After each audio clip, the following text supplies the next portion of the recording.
जीवन का जो समय आपको मिला है वो समय आपने अपने महादेव के लिए दे दिया, उनको वापस कर दिया। महादेव किसी का कर्जा नहीं रखते हैं। महादेव उसको घुमा करके 16 गुना आपको ऋण वापस करते हैं। जितने भी गुरु भाई गुरु बहन यहाँ बैठ करके शिव चर्चा करते हैं, उन चर्चाओं में एक ही बात होती है कि 3 सूत्र करना है। यहाँ सभी गुरु भाई गुरु बहनों को पता है कि 3 सूत्र क्या है, लेकिन फिर भी इस 3 सूत्र की इतनी टान है, इसमें इतनी गुरुत्वाकर्षण है, इतना फोर्स है कि आपको खींच करके शिव चर्चाओं में ले आता है। इसके अलावा तो कुछ सुनाया नहीं जाता है। हाँ, भजन सुनाया जाता है। भजन के साथ वाद्य यंत्र का आनंद आप लोग लेते हैं, लेकिन हकीकत यही है कि शिव चर्चाओं में भजन की कोई उपयोगिता नहीं है। आप मन को खुश कर सकते हैं, लेकिन अपने मन को उस महादेव को नहीं दे सकते हैं उस भजन के माध्यम से। अगर आपके मन में ये इच्छा है कि शिव मेरे हों, तो इसके लिए आपको खुद सोचना होगा कि मेरे महादेव जिसको हमने गुरु बनाया है वो मेरा कैसे होगा। जिस दिन आपके मन में ये उत्पन्न होगा, ये विचार उत्पन्न होगा कि महादेव मेरे हो जाएं, महादेव कैसे मेरे होंगे, हम क्या करें कि मेरे महादेव मेरे हो जाएं। कभी सोचते हैं कि अगर आपके जीवन में दुख है, तकलीफ है, कष्ट है, तो इसका कारण क्या है? हर घर में परेशानी है, हर घर में दिक्कत है, हर घर का लड़का पढ़ता लिखता नहीं है, हर घर में एक रावण पैदा हो जाता है जो कलह करता है, घर में घर को अशांत करता है, घर में जो सदस्य है उनको चिंतित करता है, कोई सुखी से नहीं है। लेकिन ऐसे समय में हमको किसी ने कहा कि आप शिव को गुरु बना लीजिए, आपके जीवन में सच में बदलाव आएगा। हमने यही सोच करके शिव को गुरु बनाया कि हो सकता है कि शिव को गुरु बनाने के बाद वहाँ से आया हुआ ज्ञान हमारे जीवन में तरक्की, हमारे जीवन में बरकत, हमारे जीवन में जो हमसे सटे हुए हैं उनका उत्थान हो सके। लेकिन हम लोग शिव चर्चाओं में जाते हैं, 3 सूत्र करते हैं, लेकिन हमारे जीवन में दुख तकलीफ कष्ट कमता नहीं है। लोग कहते हैं मंच पर आकर के कि आप शिव चर्चा कीजिए, आपके जीवन में अनुभूति होगा, आपके जीवन में बदलाव आएगा। लेकिन दीदी, ये हमेशा याद रखिए, अगर आपने शिव को गुरु नहीं भी बनाया है तो भी आपके जीवन में बदलाव होता है। जब शिव चर्चा नहीं होता था, जब साहब श्री हरिद्रानंद नहीं थे, तो भी लोग इस जीवन को काटते थे भक्ति भाव से, भगवान की पूजा करके, अर्चना करके, सोमवारी व्रत करके, कई तरह का यज्ञ करके उस भगवान को खुश करने का प्रयास करते थे। और उनके मन में जो भी आशाएं होती थी, उस आशा को पूर्ण करने के लिए वो देवघर तक जल चढ़ाने के लिए चले जाते थे। उनकी भी मनोकामना पूरी होती थी, और आज भी जो शिव को गुरु बनाए हैं उनकी भी मनोकामना पूरी होती है। लेकिन यहाँ दोनों में अंतर है, दोनों में अंतर है दीदी। हमको ज्ञान की ज़रूरत है। ऐसा कोई नहीं कह सकता है कि हमारे पास ज्ञान का अभाव है। कोई कह सकता है कि यहाँ पर इतनी झुग्गी झोपड़ी है, इस झुग्गी झोपड़ियों में जो गुरु बहना गुरु भाई रहते हैं उनको ज्ञान का कमी है? कोई कह सकता है? किसी के पास ज्ञान की कमी नहीं है दीदी। सब समझता है कि अपने पति की सेवा करना चाहिए, सास ससुर की सेवा करना चाहिए, बड़ों को आदर करना चाहिए, सब जानता है। चोरी नहीं करना चाहिए, किसी को ठगना नहीं चाहिए, किसी के साथ गलत व्यवहार नहीं करना चाहिए, अपने जुबान से गलत शब्द का प्रयोग नहीं करना चाहिए, सब जानता है। लेकिन जानते हुए भी हम लोग गलती करते हैं। हम लोग मुंह से अनठिकाने में कुछ से कुछ बोल देते हैं, हम लोग अनठिकाने में अपने पति से झगड़ा कर लेते हैं, अपने सास ससुर को उल्टा पुल्टा बोल देते हैं। इसका कारण एक ही है कि हम जानते हुए भी जो गलती करते हैं उसका समझ हमको नहीं है। ये हमारा जो महादेव है ना, वो महादेव हमको ना समझ पैदा करता है कि हमको कैसे रहना है, हमको बेटा के साथ कैसे व्यवहार करना है, हमको अपने पति के साथ कैसा व्यवहार करना है, सास ससुर के साथ कैसा व्यवहार करना है। ये हमको समझ कौन पैदा करता है? वो मेरे महादेव। इसीलिए वो गुरु है, इसीलिए उनको गुरु बनाया गया है कि आप शांति से सुख से अपने घर में अपने परिवार वालों के साथ रह सकें। हर कोई जानता है कि दारू पीना गलत है। दारू के बोतलों में लिखा रहता है कि दारू पीना स्वास्थ्य के लिए हानिकारक है। हर सिगरेट के पैकेट में लिखा रहता है कि सिगरेट पीना स्वास्थ्य के लिए हानिकारक है, लेकिन फिर भी लोग सिगरेट पीते हैं, दारू पीते हैं। क्यों? क्योंकि उनको समझ नहीं है कि इसको पीने से हमारा जिंदगी नहीं, आपसे जुड़े हुए जितने भी लोग हैं उसका जीवन बर्बाद हो जाएगा। आपका तो बर्बाद होगा, लेकिन इसके साथ साथ आपसे जो जुड़े लोग हैं, आपकी पत्नी है, आपकी माँ है, आपकी बेटा है, उनका भी जीवन आपके संपर्क में रह करके खराब हो जाएगा। आप माताएं और बहनें हैं, आपको कहा गया है कि शिव को गुरु बनाने के लिए आप शिव को गुरु बना लीजिए। जब आप शिव को गुरु बना लीजिएगा ना दीदी, जब अपने मन पर, अपने मन के स्तर पर उस महादेव को उतारने का प्रयास कीजिएगा ना, तो महादेव भी सोचने पर विवश हो जाएंगे कि ये मेरी गुरु बहना, ये जो मेरी शिष्या है, ये जो मेरा गुरु भाई है, ये मेरे लिए इतना करता है। लाखों लोग हैं इस धरती पर, करोड़ों लोग हैं इस धरती पर शिव शिष्य। क्या सब शिव शिष्य हो पाया है क्या? एक छोटा सा उदाहरण आप समझिए कि एक क्लास में 100 बच्चा 150 बच्चा पढ़ता है, लेकिन टीचर किसको पहचानता है? हर बच्चा को टीचर नहीं पहचानता है। पहचानता उसी को है जो गुरु के आदेश पर खरा उतरता है। अरे बाबू, सामने बैठ करके ऐसे कैसे बात कर रहा है?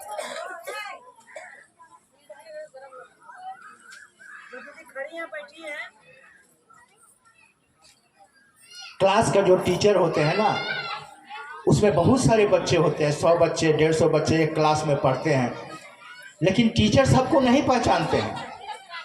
टीचर उसी को पहचानता है जो उसका होमवर्क करता है, जो उसके होमवर्क को करता है, टीचर उसी को जानता है। टीचर भी देखता है कि ये जो सामने वाला बच्चा है, ये बच्चा मेरा होमवर्क करके लाता है, ये हमसे पूछता है, सवालों पर सवाल पूछता है, उसका जवाब मैं उसको देता हूँ। और वही बच्चा 2 दिन के बाद 3 दिन के बाद अगर वो स्कूल नहीं जाता है तो वो किसी बच्चा से पूछते हैं कि हाँ रे बाबू बताओ तो वो लड़का जो आता था वो अभी क्यों नहीं आ रहा है। उस टीचर को भी चिंता हो जाता है उस बच्चे के लिए। वो बच्चा क्या कुछ देता है टीचर को अन्य बच्चों की अपेक्षा? वो एक ही काम करता है कि अपने गुरु के आदेश का पालन करता है। ये गुरु के आदेश का पालन मामूली चीज मत समझिए। जो बच्चा अपने गुरु के आदेश का पालन करता है, अपने टीचर के आदेश का पालन करता है, जो होमवर्क मिलता है वो होमवर्क करता है, और वही करते करते एक दिन ऐसा समय आता है कि वही बच्चा डॉक्टर बनता है, इंजीनियर बनता है, ओवरसियर बनता है, वकील बनता है, प्रोफेसर बनता है। लेकिन जो बच्चा टीचर के आदेश पर खरा नहीं उतरता है, उसी बच्चा के साथ पढ़ता है, वही टीचर उसको भी पढ़ाते हैं। लेकिन एक बच्चा डॉक्टर बन गया, एक बच्चा इंजीनियर बन गया, लेकिन दूसरा बच्चा क्या किया? जो गुरु के आदेश का पालन नहीं किया, वो क्या बना? वो लेबर बन गया, वो सब्जी बेचने वाला बन गया, वो टोटो चलाने वाला बन गया, वो बेकार हो गया, उसके जीवन में कष्ट हो गया। उसका जीवन तो ऐसे ही चलेगा, लेकिन आने वाला समय में वो 2-2 रुपया के लिए दूसरे के सामने हाथ फैलाएगा। क्यों? क्योंकि उसने गुरु का आदेश का पालन नहीं किया। काश अगर वो भी गुरु का आदेश का पालन किया होता तो उसके जीवन में खुशहाली आती, उसके जीवन में भी पैसे का अभाव नहीं होता, वो पैसे के बल पर सबको अपना बना लेता। लेकिन गुरु के आदेश पर जो खरा नहीं उतरा, उसके जीवन में कष्ट को छोड़ करके कुछ भी नहीं है दीदी। हम लोग इसी बात को नहीं समझते हैं। गुरु शिष्य की जो परंपरा है, गुरु शिष्य का जो कर्तव्य है, उसको हम लोग पालन नहीं करना जानते हैं। इसके लिए भी हमको कहा गया है कि दया का उस महादेव से दया की याचना करेंगे कि हे शिव, आप मेरे गुरु हैं, मैं आपका शिष्य हूँ, मुझ शिष्य पर इतनी दया कर दीजिए कि मैं आपको नमन कर सकूं, मैं लोगों को बता सकूं, मैं आपसे दया की याचना कर सकूं। इतना तो दया आप ही कर ही सकते हैं ना गुरुदेव। हम लोगों को बताने के लिए सोचते हैं, शिव चर्चाओं में लोग बोलते हैं कि घोषणा कीजिए, घोषणा कीजिए। मेरे मन में एक ललक पैदा होती है कि सब बोलता है कि घोषणा करने से बहुत फायदा है, हम भी घोषणा करेंगे। ललक तो पैदा होती है कि लोगों को कहूंगा कि शिव को गुरु बनाओ, लेकिन जैसे ही समय आता है और मन में ये बात आती है कि ये सामने वाला जो आदमी है, इसको मैं जरूर कहूंगा कि शिव गुरु है, आपके भी हो सकते हैं। ये सोचते रहते हैं, सोचते सोचते समय चला जाता है, वो व्यक्ति चला जाता है, हम बोल नहीं पाते हैं। ये हिम्मत हमें नहीं होती है, कलेजा धड़कने लगता है कि कैसे बताएं, कैसे कहें, क्या कहेगा वो आदमी। इधर उधर देखते हैं कि कोई हमको देख नहीं ना रहा है, कोई जान पहचान का आदमी हमको देख नहीं ना रहा है, उसको कहेंगे तो इस तरह का स्थिति हमारे अंदर उत्पन्न हो जाती है। सबके साथ होता है, मेरे साथ भी हुआ। ऐसे समय में हम उस महादेव से दया की याचना करेंगे, अरे वो गुरु है, हमको अगर नहीं आता है तो हम किसके पास जाएंगे? जिस सवाल का हल हमको नहीं आता है तो हम किसके पास जाएंगे? अपने गुरु के पास जाएंगे। जो समस्या मेरे पास है वो हमको निदान करने का कोई उपाय नहीं है, हम किसके पास जाएंगे? गुरु के पास जाएंगे। गुरु को कहेंगे कि इस समस्या का समाधान क्या होगा। गुरु तो दिखते नहीं है तो कैसे कहेंगे? मन के अंदर आपके एक भाव है, मन के अंदर तो एक भाव है ना, ये मेरा पति है, ये मेरा बेटा है, ये मेरा बहन है, और उस रिश्तेदारी में वही भाव आपको सब कुछ कराता है, वही भाव आपको सब कुछ कराता है। यही भाव अपने गुरु को देना है। संसार में किसी हम लोग नहीं देखे हैं कि महादेव कैसे हैं, वो भोलेनाथ कैसे हैं। लोग कहते हैं कि ऐसे मूर्तियों में ऐसे महादेव हैं, उसी को पूर्वजों ने बताया कि यही महादेव है और उसी को हम लोग पूजा करते हैं। उसी को मन के अंदर बैठा करके उनको दया की याचना करेंगे। जो समस्या होगा उनसे कहेंगे कि हम घोषणा नहीं कर पाते हैं, लोगों को बता नहीं पाते हैं। साहब आप दया नहीं कीजिएगा, दया कर दीजिए ना। वो दया करते हैं। नमः शिवाय से प्रणाम करने के लिए कहा गया है, लेकिन जैसे ही नमः शिवाय से प्रणाम करने के लिए आप बैठिएगा, देखिएगा दुनिया भर का सारा चीज आपके दिमाग में ढुकने लगेगा। आपका बेटा आएगा, आपका पति आएगा, आपका पड़ोसी आएगा, आपका दोस्त आएगा, कल क्या बात किए थे वो सारा बात उसी समय ढुकना शुरू हो जाएगा। क्या नमः शिवाय उस समय हो पाएगा? आपका नमः शिवाय उस महादेव के चरणों में जाएगा? नहीं जाएगा दीदी। जो बात आपके दिमाग में आएगा नमः शिवाय करते समय, उसी जगह आपका प्रणाम चला जाता है। कहाँ महादेव के पास प्रणाम गया दीदी? इसके लिए भी दया की याचना करना होगा कि हे शिव आप मेरे गुरु हैं, मैं आपका शिष्य हूँ, मुझ शिष्य पर इतनी दया कर दीजिए कि मेरा प्रणाम आपके चरणों तक चला जाए। आप महादेव को अपना बनाइए। अपना में जो ताकत होता है ना, किसी चीज में नहीं होता है। अगर रास्ते में अगर आपका बच्चा खड़ा है और मारपीट कर रहा है तो आप सबसे पहले दूसरे बच्चा को नहीं पकड़िएगा, आप अपने बच्चा को पकड़ के खींचिएगा, क्योंकि वो आपका अपना है। अपना में दम है, अपना में ताकत है। मीराबाई ने सोचा कृष्ण मेरे हैं, बचपन में उसकी माँ कही वही तुम्हारा पति है, और उसने उसको स्वीकार कर लिया। वो सोची कि पति अगर होगा तो मेरा यही होगा। उस बात पर वो टिकी रही और उसको अपना करके रही। माता पार्वती कौन थी? माता पार्वती ठान ली कि महादेव ही मेरे पति होंगे। महादेव को तो कुछ पता ही नहीं था कि मेरे पत्नी भी होगी कभी, लेकिन उस जिद के सामने महादेव को भी झुकना पड़ा और उनको पत्नी के रूप में स्वीकार करना पड़ा। दीदी आप में और हम में इतना ताकत है कि उस महादेव को भी इस धरती पर उतार सकते हैं। जब साहब श्री हरिद्रानंद इतना करोड़ों लोगों के सामने अगर उनका हाथ पकड़ लिए महादेव, हम में और आप में क्या वो गुण नहीं है? क्या हम नहीं कर सकते हैं? हम भी अपने भाव से मजबूत होकर के उस महादेव को इस धरती पर उतार सकते हैं। उतनी क्षमता प्रत्येक व्यक्तियों में, प्रत्येक गुरु भाई और गुरु बहनों में है, लेकिन हम वैसा करते ही नहीं है। हमारा मन इस धरती के आकर्षण में फंसा हुआ है। ये साड़ी, ये गहना, ये जेवर, ये घर, ये मोटरसाइकिल, रुपया, पैसा, धन दौलत, खाना पीना, यही हमको पकड़े हुए अपने तरफ खींचता है। दुख, कितने तरह का दुख इस धरती पर है जो हमको पकड़ करके खींच करके रखे हुए है। और इस दुख में हम महादेव का जब नाम लेंगे, होता नहीं है, मन भटकता है, हम नहीं कर पाते हैं, उस गुरु का नाम ले नहीं पाते हैं, लोगों को बोल नहीं पाते हैं, हमको समय नहीं निकलता है। इसके लिए भी हमको दया की याचना करना पड़ेगा उस गुरु से। दया की याचना करिएगा तो ठीक आपको महादेव समय भी निकाल देंगे और आपको घर से के चौखट से निकाल भी देंगे लोगों का घोषणा करने के लिए। दीदी, आपके अंदर चाहत होनी चाहिए, आपको अपने गुरु के प्रति काम करने के लिए इच्छा होनी चाहिए। इच्छा कि हमको अपने गुरु का काम करना है, वो मेरा गुरु है, हमको आदेश मिला है कि लोगों को कहना है, हम कहेंगे। ये चाहत आप में होनी चाहिए। जिस तरह आपकी चाहत होती है कि मेरी बेटी का शादी होगा, अच्छे घर में करेंगे, उसका व्यवस्था आप करते हैं, बाराती का सेवा का सारा व्यवस्था करते हैं। जब तक शादी नहीं होता है तब तक आपको नींद नहीं आती है, रात रात भर आप जगे रहते हैं कि बेटी का शादी में ऐसे करना है, ये साड़ी खरीदना है, उसको बुलाना है, बाराती को ऐसे खिलाना है, बेटी को ये सामान देना है, कहाँ से पैसा आएगा, किससे लेना है, ये सारा ब्यौरा आप खुद करते हैं क्योंकि आपको चिंता है अपनी बेटी का।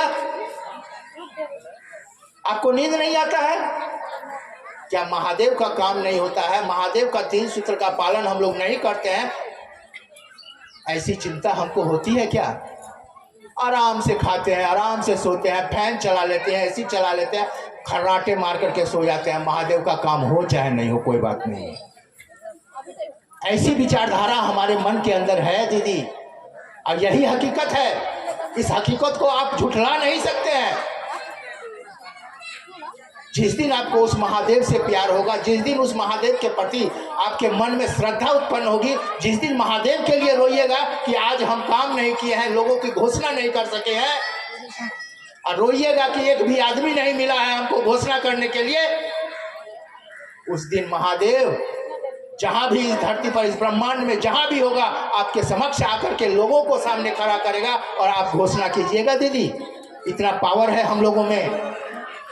उस ईश्वर को, उस परमात्मा को, उस गुरुदेव को इस धरती पर उतारने में थोड़ा सा भी वक्त नहीं लगेगा अगर आपकी चाहत मजबूत हो तो। हम लोग नहीं करते हैं दीदी। हाँ, दुख आता है, तकलीफ आता है।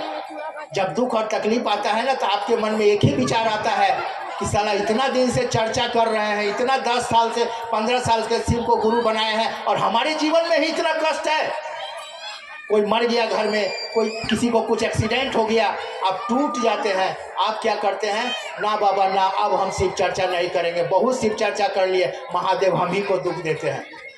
आप तो ये बात सोचते ही, आपका अड़ोसी पड़ोसी वाला भी बोलता है बहुत शिव चर्चा करती थी, देखो ना क्या हो गया उसके घर में, काहे ने बचा लिया अपना पति को, काहे ने बचा लिया अपना बेटा को, काहे एक्सीडेंट हो गया। इस तरह की बातें आपको सुनने को मिलेगी और उस समय आपका मन टूटेगा, और जब मन टूटेगा तो आप शिव चर्चा छोड़ दीजिएगा, उस महादेव को छोड़ दीजिएगा, गुरुदेव का नाम का चर्चा ही नहीं कीजिएगा।